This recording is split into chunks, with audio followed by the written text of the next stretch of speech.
अस्सलाम वालेकुम। मैं हकीम मोहम्मद सलमान हबीब सिद्दीकी। शादी से पहले या शादी के बाद की कमज़ोरी। पहले की कमज़ोरियों की तो हम काफ़ी बात कर चुके हैं, उनका इलाज भी हम बता चुके हैं। तो अब आती है शादी के बाद की कमज़ोरी। अब एक बंदे ने शादी से पहले अपना सही बेड़ा गर्क किया हुआ है। उसने बिल्कुल अपने आप को किसी काबिल नहीं छोड़ा, कोई ऐसी हरकत नहीं जो उसने नहीं की, जो उसको नहीं करनी चाहिए थी। ठीक है, उसने वो की है। अब वो क्या है, अब उसको मिल गया साथी।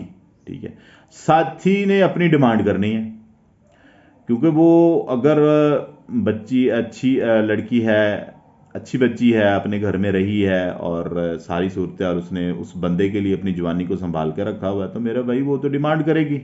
और अच्छी औरतें अपने हस्बैंड से ही डिमांड करती हैं।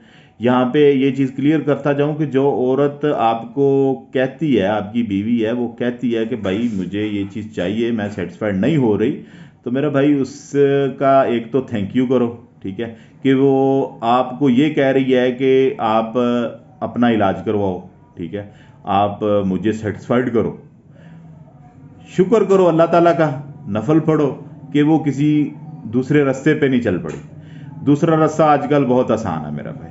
ठीक है, तो अपनी इज्जत का भी ख्याल करो, उसकी इज्जत का भी ख्याल करो। अगर वो कहती है तो लाजमी अपना इलाज करवाओ।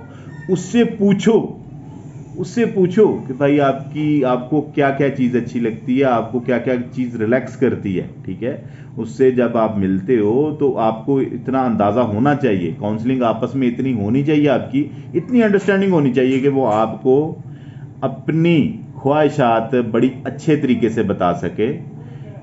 मिलाप की